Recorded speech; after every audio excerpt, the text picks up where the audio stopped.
नमस्कार दोस्तों, good morning. मैं हूं महेंद्र सिंह।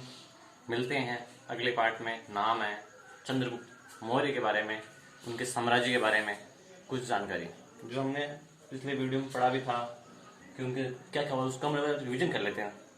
तो सबसे पहले चंद्रगुप्त मौर्य, उनका शासनकाल था 322 से लेकर 298 ईसा पूर्व। उनके एक प्रधानमंत्री या उनका गुरु वो था चाणक्य, जिसने यानी पुस्तक लिखी, उसका नाम है अर्थशास्त्र।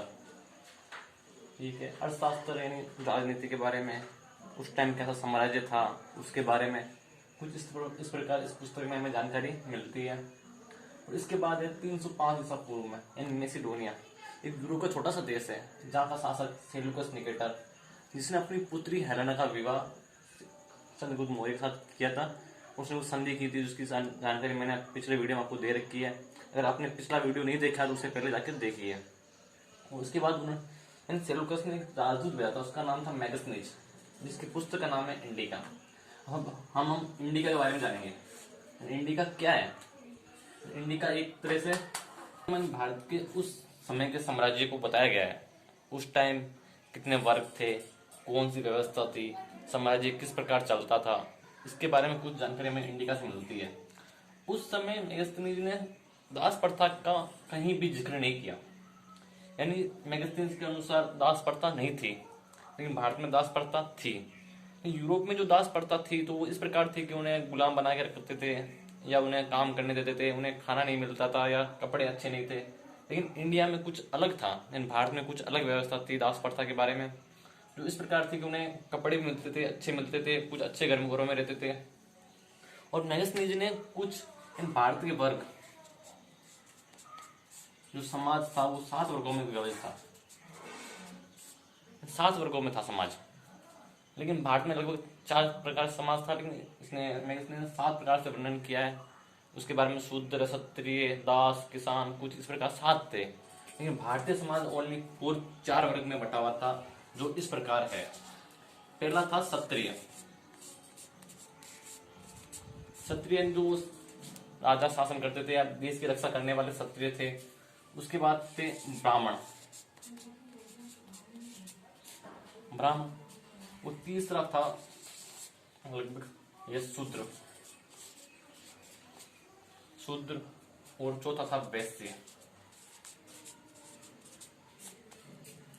लेकिन इनके बारे में कुछ अलग अलग किंवदंतियां है कि ये बर्मा से उत्पन्न हुए थे या कुछ और है, जो हम प्राचीन भारत में पढ़ेंगे, जो हमारा अगला पार्ट होगा या इससे अगली बार मैं आपको बताऊंगा। अब हम जानते हैं चंद्रगुप्त मौर्य के बारे में। चंद्रगुप्त मौर्य लगभग 6 लाख सेना लेकर वो भारत पर शासन किया था।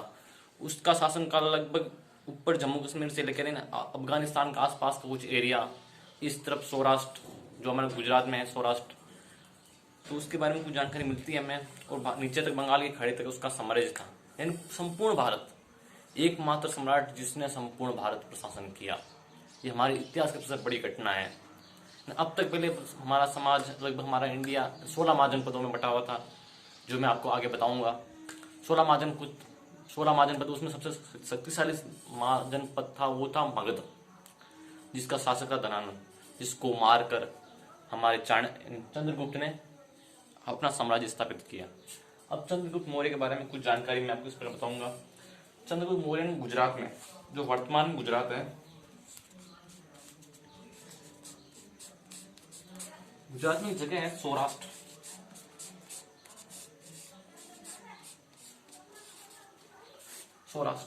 सौराष्ट्र में इसने सुदर्शन झील, नाम आपने सुना होगा, सुदर्शन झील का निर्माण कराया था। उस टाइम वहां का लघु शासक था वो पर्णदत्त था। पर्णदत्त ने इसका निर्माण कराया था। उसका पुत्र था चक्रपालित, जो वहां का गवर्नर था, यानी जमींदार, जो हम आजकल राज्यपाल होते हैं उस तरह गवर्नर था, जो इस प्रकार था। और उसका लगभग इसी तरह चलता रहा। और चंद्रगुप्त मौर्य ये अपने गुरु से बोलता है, हे आचार्य, मैं आपसे कुछ कहना चाहता हूँ, मैं अपना धर्म परिवर्तन करना चाहता हूँ। तो आचार्य चाणक्य ने कहा कि शिष्य, ये तुम्हारी अपनी बात है, तुम कौन सा धर्म अपनाना चाहते हो ये तुम्हारे ऊपर निर्भर करता है।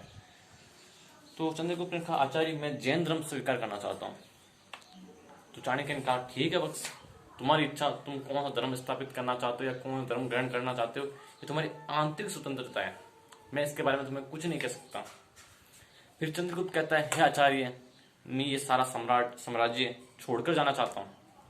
फिर जो चाणक्य था वो अपना टूट जाता है कि जिस गुरु ने इतना बड़ा साम्राज्य स्थापित करने के लिए कितने सालों की मेहनत, एक छोटे से बालक को इतने मगध के साम्राज्य पर स्थापित कराया, उसको टूट जाता है।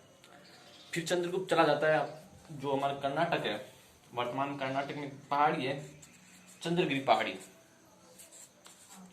कर्नाटक के पास एक पहाड़ी है चंद्रगिरी, पास एक गांव है बेलगाम, वहां पर एक पहाड़ी है चंद्रगिरी पहाड़ी।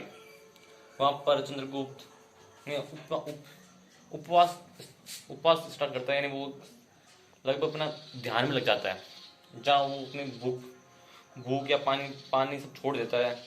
उसमें एक जैन प्रथा होती है, जैन प्रथा में होता है संथारा प्रथा, यानी संथारा प्रथा इस प्रकार की प्रथा है जिसमें लगभग खाना पीना छोड़ देते हैं, खाना पीना छोड़कर यानी अपने शरीर को त्याग देना, इसे संथारा प्रथा कहा जाता है। संथारा प्रथा जैन धर्म से संबंधित है।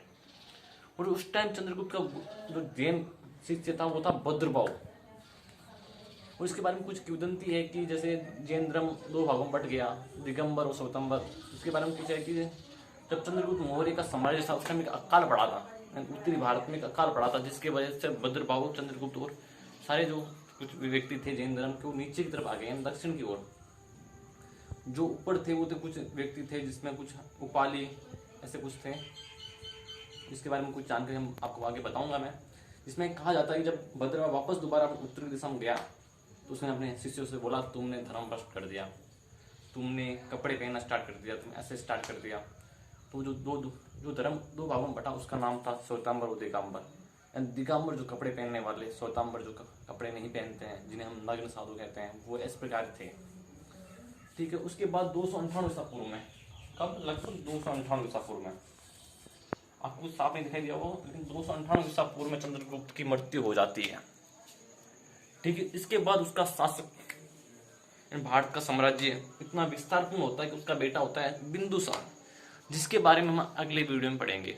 जय हिंद दोस्तों। चंद्रगुप्त के बारे में सब कुछ इतना ही है, लेकिन मैं आपको बता देना चाहता हूँ कि इसके सवाल किस प्रकार आएंगे, जो इस प्रकार कुछ है। पहला सवाल यहाँ से बनेगा, चंद्रगुप्त मौर्य ने 322 ईसा पूर्व में किस शासक को हराकर भारत के साम्राज्य को अपने अधीन किया? उसका नाम आएगा धनानंद। धनानंद नंद वंश का अंतिम शासक को 322 ईसा पूर्व में हराकर भारत के साम्राज्य पर अपना आधिपत्य किया। इसके बाद आता अर्थशास्त्र किसकी रचना है? तो अर्थशास्त्र चाणक्य की रचना है, या कौटिल्य की रचना है, या विष्णुगुप्त की रचना है। सब कुछ इस प्रकार ही है। और इसके बाद आता है 305 ईसा पूर्व में चंद्रगुप्त ने किसके साथ युद्ध किया? तो उसका नाम आएगा मैसेडोनिया का शासक सेल्यूकस निकेटर। अगर आप अच्छा एग्जाम देना चाहते हो, जैसे यूपीएससी देना चाहते हो, तो उसमें कुछ प्रश्न इस प्रकार आ सकता है कि भारत का पहला अंतर्राष्ट्रीय विवाह कौन सा था? तो वो आएगा सेल्यूकस निकेटर की बेटी हेलेना का विवाह चंद्रगुप्त मौर्य के साथ। इसके साथ आता है मेगास्थनीज की पुस्तक का नाम क्या है? तो वो आएगा इंडिका। लेकिन इंडिका के बारे में अभी कुछ जानकारी है नहीं है, क्योंकि ये पुस्तक मिट चुकी है। इसकी कुछ प्रतिलिपि जरूर मौजूद है, लेकिन उससे हम साक्ष्य नहीं मान सकते। उसके बाद आता है मेगास्थनीज ने कितने वर्ग बताए थे भारतीय समाज के? तो मेगास्थनीज ने 7 वर्ग बताए थे। ठीक है दोस्तों। और इसके बाद आता है कि चंद्रगुप्त मौर्य की मृत्यु कब हुई? तो चंद्रगुप्त मौर्य की मृत्यु हुई थी 298 ईसा पूर्व में कर्नाटक के बेलगाम में। इसके बाद आता है सौराष्ट्र झील का निर्माण किसने कराया? तो इसका आता है मौर्य शासक चंद्रगुप्त मौर्य ने कराया था।